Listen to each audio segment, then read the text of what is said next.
It's September 2019. The most hyped IPO of the year just got pulled from the market.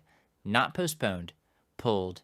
A company valued at $47 billion is now scrambling to survive the week, and the man who built it just got fired by his own board.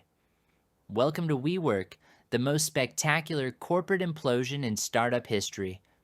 This wasn't bad luck. It wasn't a market correction. It was years of a very specific kind of delusion, the kind that happens when a charismatic founder meets unlimited money and zero accountability. Let's go back to the beginning. It's 2010. Adam Neumann is a 31-year-old immigrant in New York with a simple idea. Office space is boring. What if it wasn't? He opens the first WeWork in Soho. It fills up immediately. The concept is coworking. You share space with other startups, split the cost, and get the illusion of belonging to something bigger.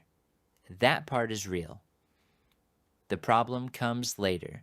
By 2017, SoftBank, the Japanese conglomerate run by Masayoshi Son, decides to make WeWork the centerpiece of its $100 billion vision fund. Son meets Neumann for 12 minutes. 12 minutes. Then writes him a check for $4.4 billion. According to the Wall Street Journal, Son told Neumann, "In a fight between smart and crazy, crazy wins." He wasn't wrong. He just didn't realize who was going to get hurt. Here's what you need to understand. Valuation is not revenue. It's not profit. It's what investors agree a company is worth, a belief about the future, not a fact about the present. WeWork's $47 billion valuation was built entirely on story. For every dollar it made, it spent $2. The more it grew, the more it lost. That was buried in the fine print until the IPO.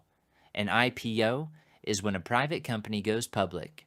To do that, it files an S-1 with the SEC, a legal document disclosing its finances for the first time. WeWork filed theirs in August 2019. Wall Street read it, then read it again. The S-1 revealed WeWork had lost $1.9 billion in 2018 alone. It had $47 billion in long-term lease obligations, and buried inside, Neumann had personally trademarked the word "we," then sold that trademark to his own company for $5.9 million. His own company paid him nearly $6 million for a single word. Journalists dug further. Neumann had sold hundreds of millions of his own shares before the IPO.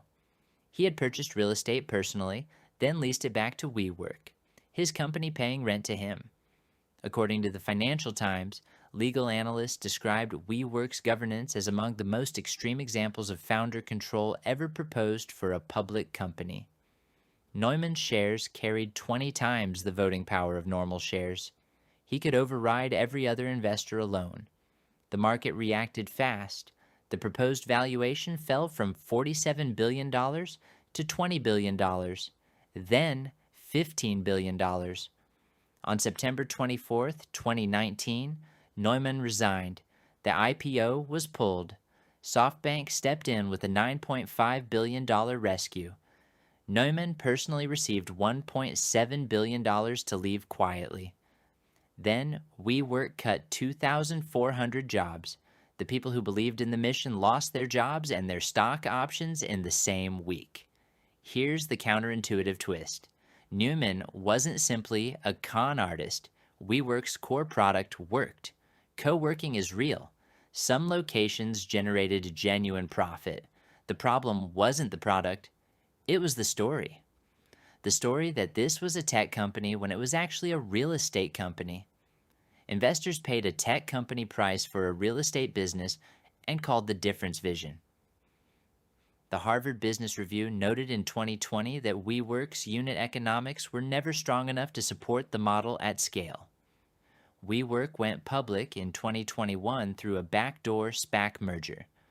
Valuation, $9 billion, down from $47 billion. In 2023, it filed for bankruptcy. The company worth more than Ford. Insolvent. Here's why this matters to your money right now. Every time a startup raises at a valuation that seems impossible to justify, every time a founder speaks more like a philosopher than a CFO, ask one question: is this company moving toward profitability or toward the next funding round? That structure is alive today in AI, in clean energy, in consumer apps. The vocabulary changes, the mechanism stays the same. You thought this was a startup story. It was actually a masterclass in how story, funded at sufficient scale, can temporarily replace reality. The only question that ever mattered was the one nobody wanted to ask while the music was playing. Where does the money actually come from? Now you know how to ask it.